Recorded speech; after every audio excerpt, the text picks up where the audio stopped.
naturaleza sobrenatural de la iglesia. O sea, ¿qué sentido tiene que un cristiano pertenezca a la naturaleza sobrenatural de la iglesia y no tenga poder espiritual? Ilógico. Pero sí hemos tratado de definir bien qué entendemos por poder espiritual. Y hemos dicho que ese poder espiritual consiste o radica en la exhibición permanente de las características del Señor Jesús. Eso es tener poder espiritual. O sea, el poder espiritual del creyente está en la semejanza a Cristo. Y sabemos que tenemos una definición muy concreta en la palabra, en Gálatas, ¿verdad? Sobre el fruto del Espíritu Santo. Ahí tú tienes una representación, la mejor representación de Cristo. Amor, gozo, paz, paciencia, benignidad, bondad, mansedumbre, fe, templanza, creo. Ahí está ese cuadro para representar bien a Cristo. El Espíritu Santo en nosotros se encarga de que podamos llevar ese fruto. Es imposible humanamente, aunque aquí es donde entran los temas delicados. Hay muchas iglesias que tienen un cristianismo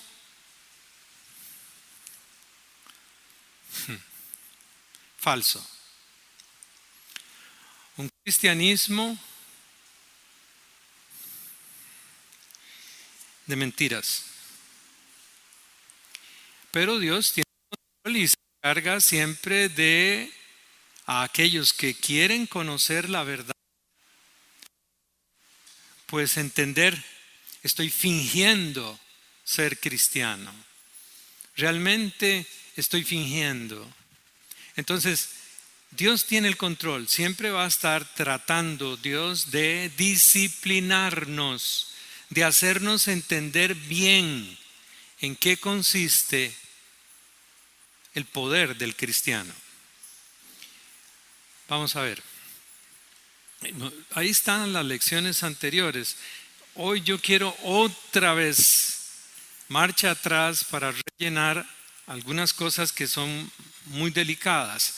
Parte vimos del trabajo que hace el Espíritu Santo de convencer, pero ese convencer también lo estudiamos. ¿En qué consiste? No es ese término castellano que conocemos, sino es ese trabajo profundo de convicción interna en el corazón.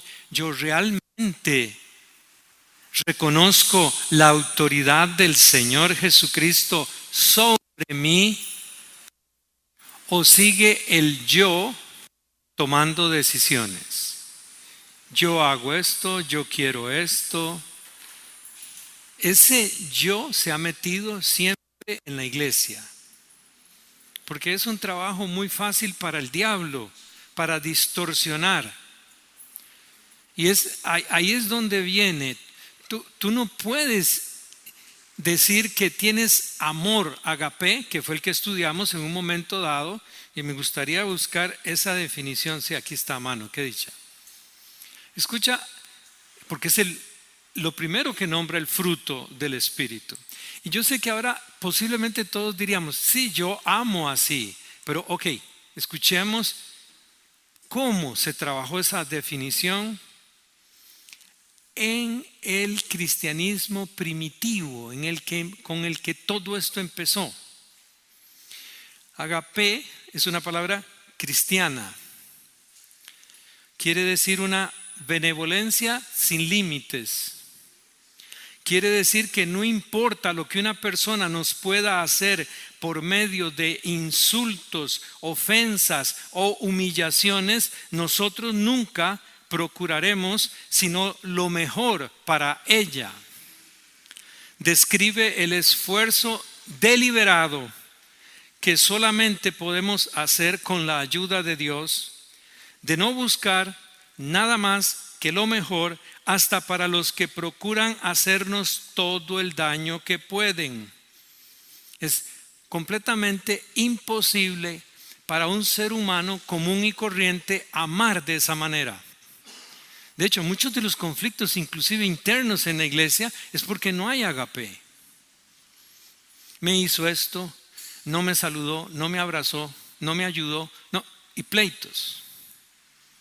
El enemigo, por supuesto, el archienemigo de la iglesia, le fascina eso.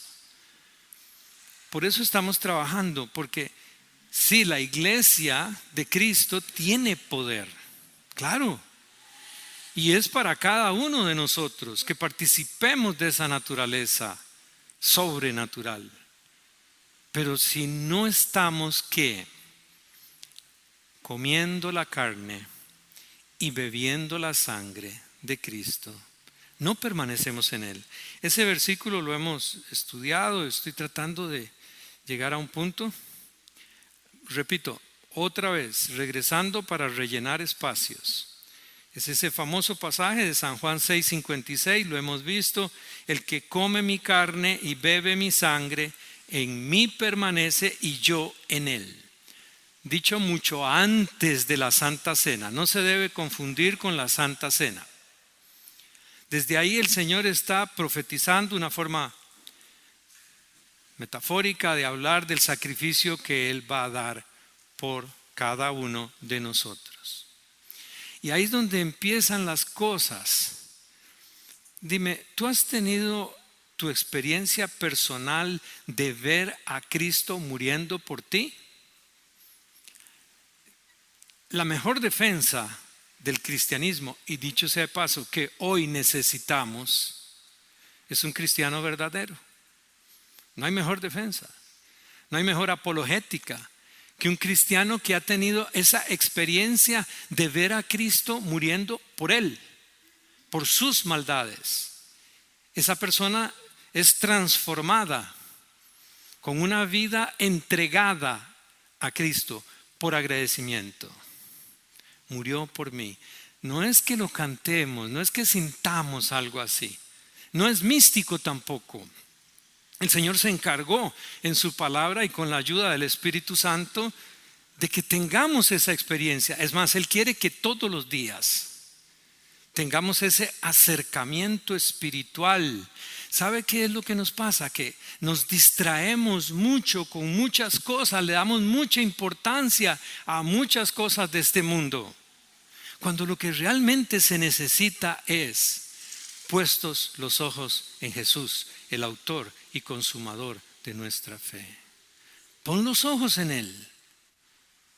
¿Qué clase de Dios sería Dios si tenemos que estarlo ayudando a Él para que las cosas sucedan? ¿Cómo es eso? ¿No dijo Él, buscad primeramente, ¿qué? Y su justicia. ¿Y qué pasa? Todo lo demás será añadido. Y aquel gran evangelio concentrado, al que no conoció pecado, por nosotros lo hizo pecado, para que nosotros fuésemos hechos justicia de Dios en Él. Si tú eres la justicia de Dios en Cristo, ¿qué más quieres? Ropa, tenis de marca, carro nuevo, casa. Tú necesitas eso. Eso va a venir en la añadidura. Eso es. O tú piensas que tu Dios, el Todopoderoso, el Omnipotente, no sabe lo que tú ocupas. Bien, mira, hemos dicho, es como una especie, un trabajo de ejemplo que le pido a Dios que me ayude para ver esa semejanza de Cristo, pero en acción utilizando la Escritura. Un ejemplo claro. Bueno, hoy solo hay 2 luces. Me voy a brincar varias cosas para que avancemos y si es necesario regresamos. Vamos a ir a Hechos 4. Hechos 4, del 1 al 12. pero yo aquí lo tengo, así que lo voy a ir leyendo. Tú me sigues ya sea en la pantalla o en tu palabra. Dice así: hablando ellos al pueblo, tratemos de recordar qué fue lo que pasó. Es la curación de un cojo. ¿Se acuerdan? Que estaba pidiendo limosna y que Pedro le dijo: oro y plata no tengo, pero lo que tengo te lo doy, ¿verdad? En el nombre de, levántate, en el nombre de Jesucristo, levántate y anda. Y el cojo se levantó y danzó. ¿Se acuerdan, verdad? Pero hay una gran bronca en el templo. Entonces en el 1 dice: hablando ellos al pueblo, vinieron sobre ellos los sacerdotes con el jefe de la guardia del templo y los saduceos, resentidos de que enseñasen al pueblo y anunciasen en Jesús la resurrección de entre los muertos.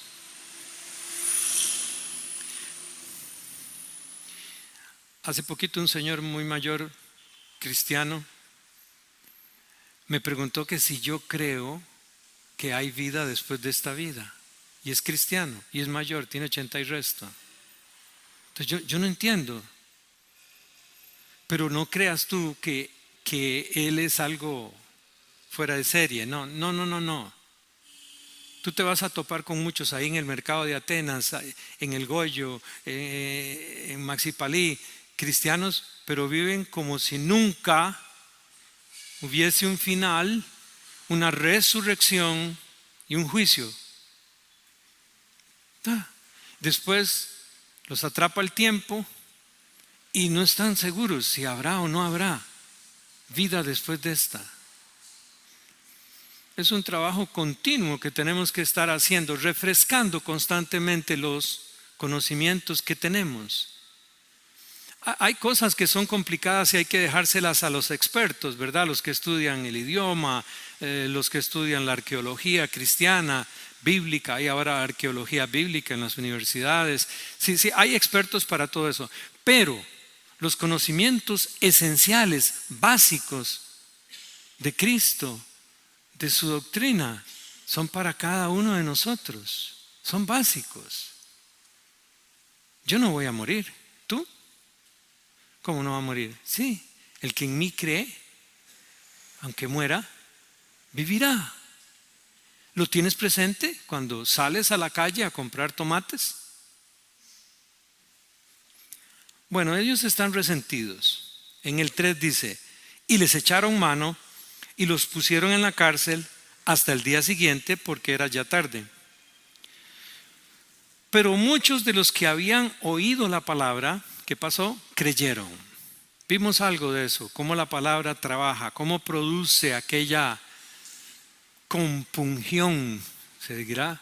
Fueron compungidos, que lo vamos a trabajar, esa palabrita. Y el número de los varones era como 5,000. Aconteció al día siguiente que se reunieron en Jerusalén los gobernantes, los ancianos y los escribas, y el sumo sacerdote Anás, y Caifás, y Juan, y Alejandro, y todos los que eran de la familia de los sumos sacerdotes. Perdón. ¿Por qué crees tú que describe así Lucas esos personajes? El sumo sacerdote Anás, que por cierto, Anás no era el sumo sacerdote, pero era considerado como el sumo sacerdote por ser el más viejo de los sumos sacerdotes. 5 hijos de él y un nieto. Y ahora un yerno, que es Caifás, es el sumo sacerdote. A él se le tiene mucho respeto, a este Anás. Entonces dice Lucas: y el sumo sacerdote Anás, y Caifás, y Juan, y Alejandro, y todos los que eran de la familia de los sumos sacerdotes. Esto es lo que llaman algunos el gran tribunal, ¿verdad? El gran tribunal de justicia, el Sanedrín. Tienes que saber, eran 70 más 1, o sea, 70 de esos sabios más el sumo sacerdote. Y ve la cantidad de gente en contra. ¿De quién? De ellos, de Juan y de Pedro. Anás, el ex sumo sacerdote de mayor edad, estaba allí, y también su yerno Caifás. El sumo sacerdote Caifás era el presidente del Sanedrín, o sea, lo más selecto del Tribunal Supremo. Estos individuos, principalmente Anás y Caifás, no hacía muchas semanas que habían tomado parte en el arresto y la sentencia de Jesús. Vamos a recordar un poco. En el Evangelio de Juan, capítulo 18, del 12 al 14, el 12 dice: entonces la compañía de soldados, el tribuno y los alguaciles de los judíos prendieron a Jesús y le ataron, el 13, y le llevaron primeramente a Anás, porque era suegro de Caifás, ¿ves? Que era sumo sacerdote aquel año. Era Caifás el que había dado el consejo a los judíos de que convenía que un solo hombre muriese por el pueblo. Fue Caifás el de esa expresión. Caifás le hace ahí, Anás tú lo puedes seguir leyendo, le hace un interrogatorio, inclusive uno de los alguaciles golpea al Señor, le da una bofetada. Y el Señor dice: si he pecado, está bien, pero ¿en qué he pecado? ¿Verdad? ¿Se acuerdan? Ahí lo van a leer. Lo que quiero es que recuerden que Anás participó activamente, dinámicamente, en condenar al Señor. Juan no relata el interrogatorio de Caifás, pero lo podemos ver en Mateo 26, del 57 al 68. Vamos a tomar ahí del 63 al 66, creo. Mateo 26, del 63. Mas Jesús callaba en ese juicio, entre comillas. Entonces el sumo sacerdote le dijo, ojo, que es Caifás: te conjuro por el Dios viviente que nos digas si eres tú el Cristo, el Hijo de Dios. Jesús le dijo: tú lo has dicho. Y además os digo que desde ahora veréis al Hijo del Hombre sentado a la diestra del poder de Dios y viniendo en las nubes del cielo. Entonces el sumo sacerdote rasgó sus vestiduras diciendo: ha blasfemado. ¿Qué más necesidad tenemos de testigos? Porque por cierto habían traído, tú lo puedes leer, testigos falsos y no se ponían de acuerdo y fallaban en sus testimonios. Pero entonces aquí Caifás encuentra la oportunidad y dice: ¿qué más necesidad tenemos de testigos? He aquí, ahora mismo habéis oído su blasfemia. El 6:6 dice: ¿qué os parece? Y respondiendo ellos dijeron: es reo de muerte. No hay quite. Anás y Caifás se hicieron presentes ese día para juzgar ahora a Juan y Pedro, pero tenían mucho conocimiento de primera mano de quién estaban ellos hablando. Si volvemos a Hechos, ahora al 4:7. Y poniéndoles en medio, les preguntaron estos: ¿con qué potestad o en qué nombre habéis hecho vosotros esto? Entonces Pedro, ¿lleno de qué?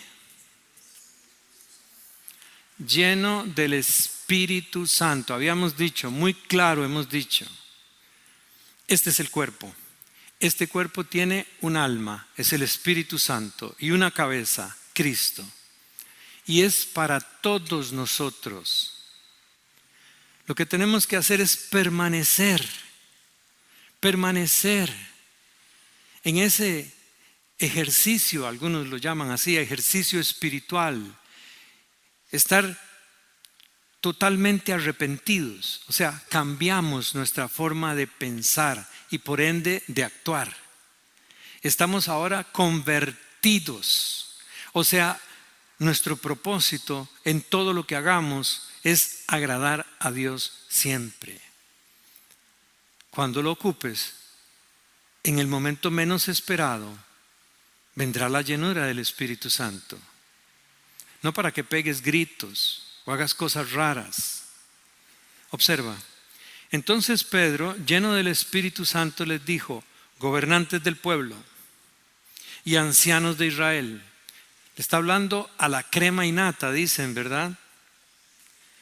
Puesto que hoy se nos interroga acerca del beneficio hecho a un hombre enfermo, de qué manera éste haya sido sanado, sea notorio a todos vosotros y a todo el pueblo de Israel que en el nombre de Jesucristo de Nazaret, a quien vosotros crucificasteis y a quien Dios resucitó de los muertos, por él este hombre está en vuestra presencia sano. Este Jesús, mira, es en el 11, este Jesús es la piedra reprobada por vosotros los edificadores, la cual ha venido a ser cabeza del ángulo. Yo pregunto, ¿Pedro era qué? ¿Un teólogo? No. Es más, ahorita lo vamos a ver. Es un conocimiento básico, esencial, que si tú permaneces en Cristo, el Espíritu Santo se encarga de que salga. Por los poros se te sale. Sencillo. Este salmo que citó propio ahí Pedro, como que Pedro pasa de la defensa al ataque. Ahora más bien los jueces se ven en un problema, porque este salmo, muy conocido por ellos y muy citado en todo el Nuevo Testamento, es intensamente mesiánico.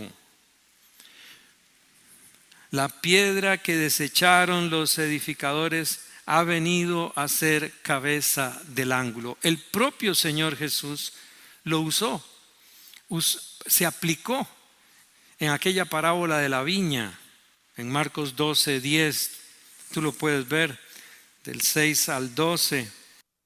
Ahí en Marcos 12, puedes estudiar esa parábola. Tal vez el 10 lo puedes ver con claridad, donde él hace ver: yo soy esa piedra reprobada. Ok, mira, paciencia. En el 13, llegamos al 13. Entonces, viendo el denuedo, o sea, el valor, la valentía de Pedro y Juan, y sabiendo que eran hombres, como dice ahí, sin letras, y sabiendo que eran hombres sin letras, y del vulgo, o sea, comunes, corrientes, pescadores, ¿verdad? Pedro y Juan. Entonces, viendo, ¿quiénes? Esa crema innata, ese tribunal supremo de los judíos, viendo que esos hombres son comunes, son sencillos, más sencillos que Mario. Perdón. Comunes y corrientes. Y sabiendo que eran hombres sin letras y del vulgo, sé que maravillaban y les reconocían que habían estado con Jesús. Y les reconocían. Ponte a pensar algo. El cojo saltó. Es un milagro, sí. Pero ellos le ponen atención, yo creo que a un milagro más grande. El de que estos dos tenían esa capacidad de defender, de hablar, de poner en alto el nombre de Cristo. Se maravillaban y reconocían que habían estado con Jesús. Hace poco, por eso hablaba de Mario, y mientras escribía esto, recordé que una persona oró por la hermana Yamilet, diciéndole a ella que de ahora en adelante ya no, ningún demonio la iba a atormentar.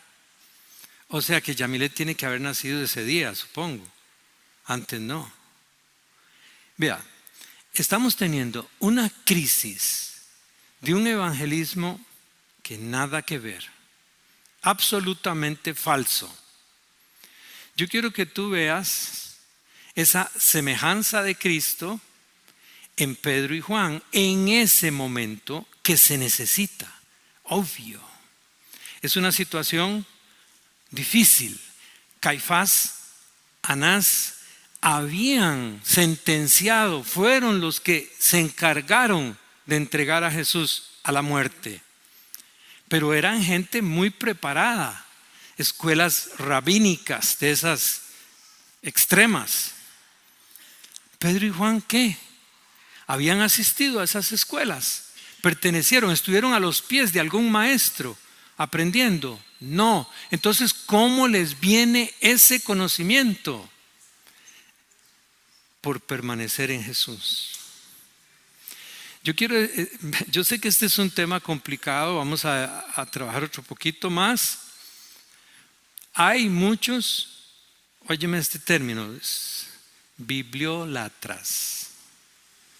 ¿Saben Biblia? Tú les preguntas hace unos años, bueno, muchos años, vino a Costa Rica un hombre y lo entrevistaron en un canal. Y el chiste era que tú decías un versículo, el número, la carta y el número, y él decía el texto.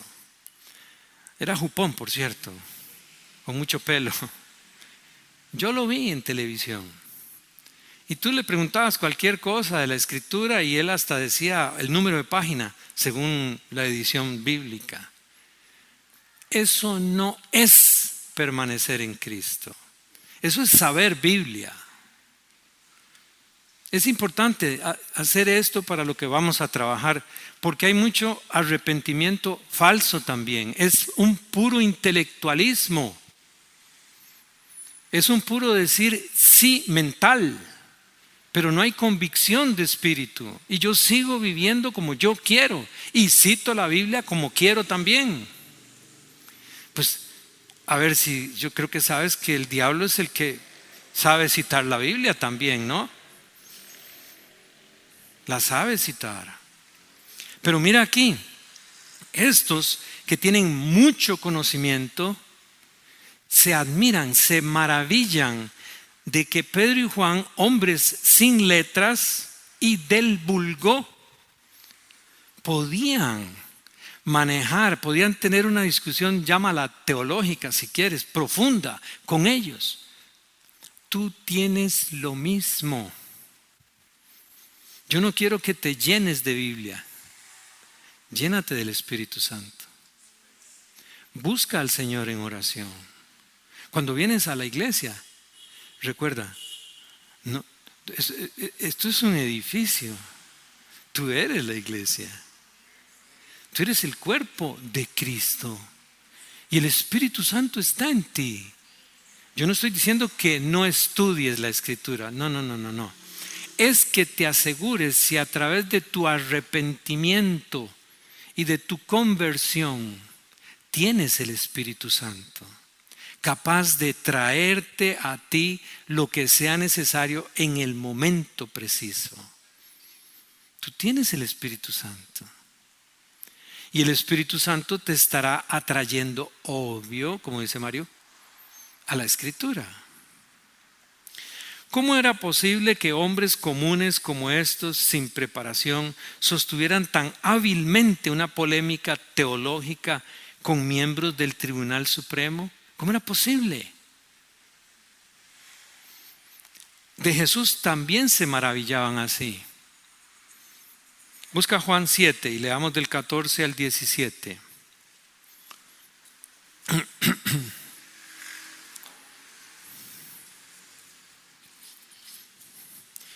Juan 7, vamos a leer el 14. Mas a la mitad de la fiesta subió Jesús al templo y enseñaba. 15. Y se maravillaban los judíos diciendo: ¿cómo sabe este letras sin haber estudiado? Jesús les respondió y dijo: mi doctrina no es mía, sino de aquel que me envió. Ahora mira el 17 y ojalá memorízalo. Esta es la clave para nosotros. El que quiera hacer la voluntad de Dios conocerá si la doctrina es de Dios o si yo hablo por mi propia cuenta. Hay muchos que conocen Biblia, pero no quieren hacer la voluntad de Dios. Ese es ese cristianismo fingido, ese arrepentimiento falso, esa conversión de nombre. El que quiera hacer la voluntad, y como dice ahí, el que quiera. Dios no te va a obligar, puede atraerte, claro que sí.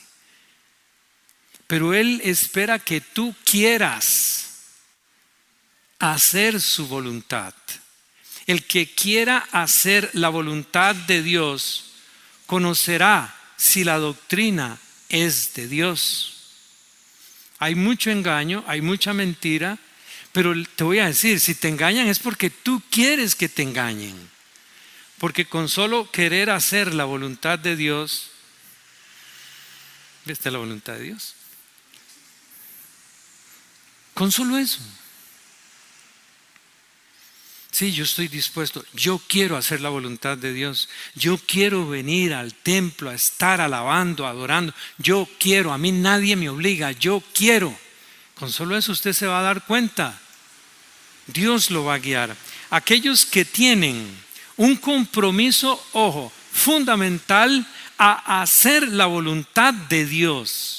Aquellos que tienen un compromiso fundamental a hacer la voluntad de Dios serán guiados por Él. Piénsalo. Es que tú sabes, Dios me ha permitido estudiar mucho, sí. Y he conocido pocos con esa voluntad firme de hacer como Él dice. Y patinan y se enredan en muchas cosas. Cuando tú estudias algo, cualquier materia que sea, desde el punto de vista intelectual, para que tú puedas avanzar en eso que estás estudiando, digamos, qué sé yo, matemáticas, física, química, o cómo hacer una casa, o cómo administrar, en lo que sea que tú estés estudiando, para poder avanzar, ¿qué tienes que hacer? Esforzarte. ¿Sí o no? Leer, preguntar, averiguar. Perfecto. En lo espiritual no es cierto. En lo espiritual, para que tú puedas avanzar, tienes que obedecer. Si tú no obedeces, seguirás siendo el mismo sin entender ni papa. Y peor aún, Satanás se encargará de engañarte. En lo intelectual es esfuerzo, horas de trabajo, yo entiendo. En lo espiritual es obedecer. Si no obedeces, puedes pasar toda la vida en los templos. Todos los mejores pastores del mundo podrán estar contigo. Las mejores enseñanzas. Pero si tú no obedeces, no vas a crecer espiritualmente, no vas a tener el fruto del Espíritu, no vas a ser lleno del Espíritu. Ese es el... ¿Cuántas son? ¿Pusiste 2? Una, ¿verdad? No se puede. Hay mucho negocio con las Biblias, ¿tú no sabías? Es un super negocio. Conozco, no te estoy hablando paja, de gente que se ha hecho millonaria vendiendo Biblias. Es un gran negocio. Yo no sé si que me corrija mi hermano, pero en la época en que tuve contacto, habían 3 negocios famosos: la comida, la ropa y la religión. Llámese como se llame. La venta de Biblias ha hecho millonarios a muchos. La venta de tratados. ¿Y qué? ¿Y ha mejorado el mundo por eso? No. Obedece. Obedece. Palabrita que aprendes, obedécela. Si no, no vas a crecer. La verdad de Dios, de aquellos verdaderos cristianos que obedecen, la verdad de Dios es su propia fuente de autenticación. Hoy no está Fernando. Bueno, creo que los oyen. La verdad de Dios es su propia fuente de autenticación mediante el ministerio del Espíritu Santo, por supuesto. Pero es porque tú has decidido en tu corazón, tú has dicho: yo quiero obedecer lo que el Espíritu Santo me está enseñando. Ahí creces. Ahí viene la semejanza a Cristo. En San Juan 14:26, veámoslo. Dice: mas el Consolador, el Espíritu Santo, a quien el Padre enviará en mi nombre, Él os enseñará todas las cosas y os recordará todo lo que yo os he dicho.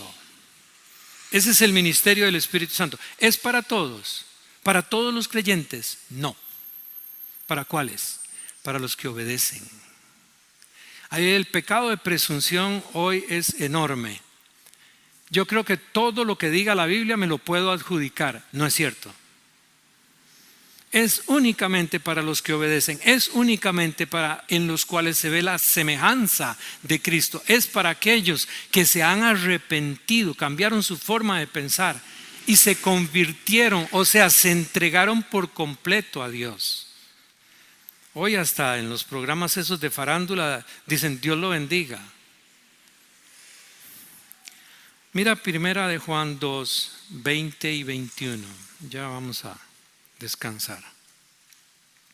El 20. No leo el 19.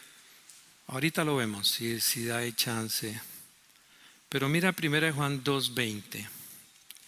Pero vosotros tenéis la unción del Santo y salud. Y tenéis que, y conocéis que todas las cosas. Y conocéis todas las cosas. Vosotros tenéis la unción del Santo y conocéis todas las cosas. No os he escrito como si ignoraseis la verdad. Y tal vez tú estás diciendo: pero es que ¿cómo? Yo no sé. ¿Tienes esos conocimientos básicos de los que hemos estado hablando? ¿En qué consiste el pecado? Mira, ahí empieza todo. La lección anterior hablábamos de que hay un método para ayudar, de decirle a la persona: confiese sus pecados, para que haya una catarsis, dice mi hermano Oldemar. Y aquella persona empieza a vaciar: he hecho esto, ¿verdad? Habíamos comparado la lista, ¿verdad?, enorme de alguien. Bueno, pero ese no es el punto. Lo que el Espíritu Santo le va a preguntar a Mauricio es si realmente él está confiando en Cristo. ¿Sabes de qué se aprovecha Satanás para engañarte y hacerte pecar? Voy a ponerlo así como culpable, aunque él debe estar diciendo: no es mi culpa, pero bueno. Es esa jugadita de que tú, Giovanni, tomes las decisiones por ti mismo. Ahí está, ¡plum! El poder de Dios quedó bloqueado. Pero si quieres hacer la voluntad de Dios, el diablo se tiene que echar para atrás.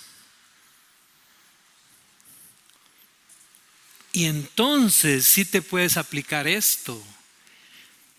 Pero vosotros tenéis la unción del Santo y conocéis todas las cosas. Lo básico del Evangelio, tú lo conoces casi que así, una vez que el Espíritu Santo te ha convencido de pecado, de como Juan interpreta la palabra pecado.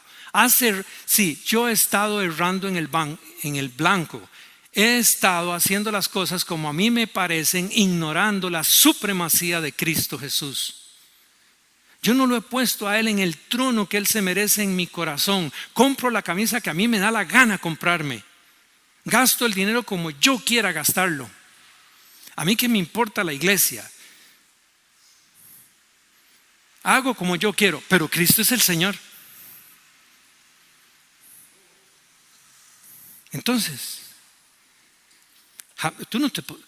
pero vosotros tenéis la unción del Santo y conocéis todas las cosas.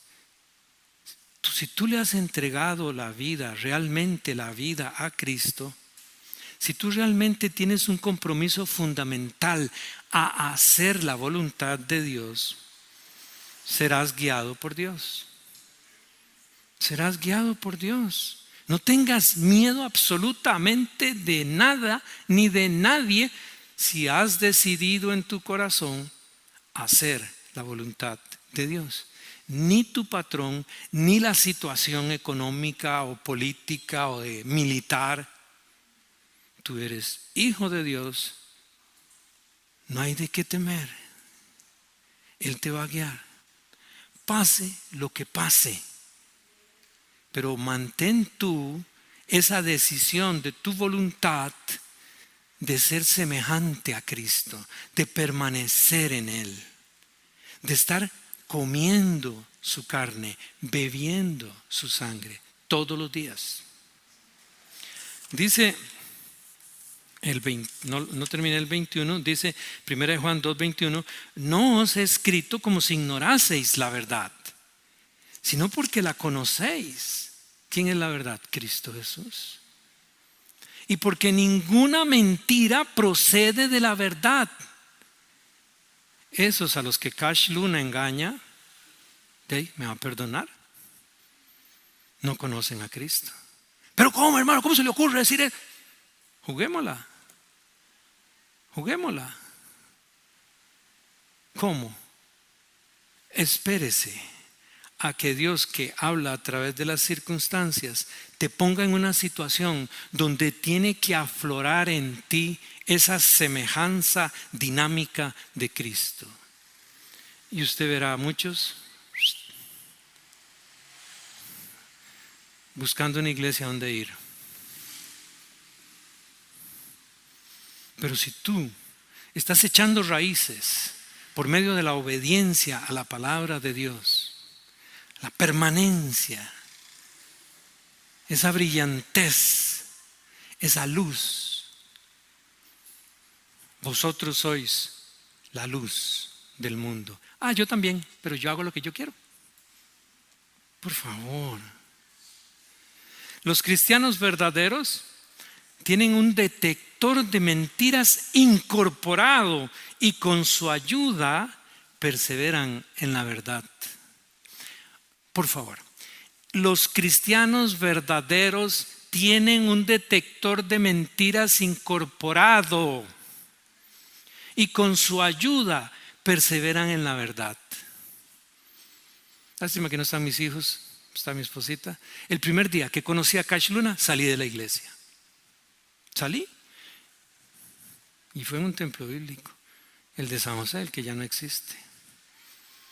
Son mentirosos, pero ¿cómo puedes tú decirlo? ¿Repites lo que las noticias dicen? No. Si tú eres un cristiano verdadero, no perfecto, verdadero, que amas la verdad, tienes un detector de mentiras incorporado y te das cuenta si te están mintiendo en la cara. Sorry.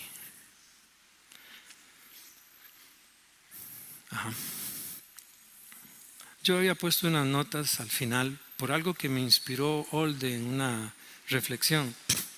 Quiero que lo oigas.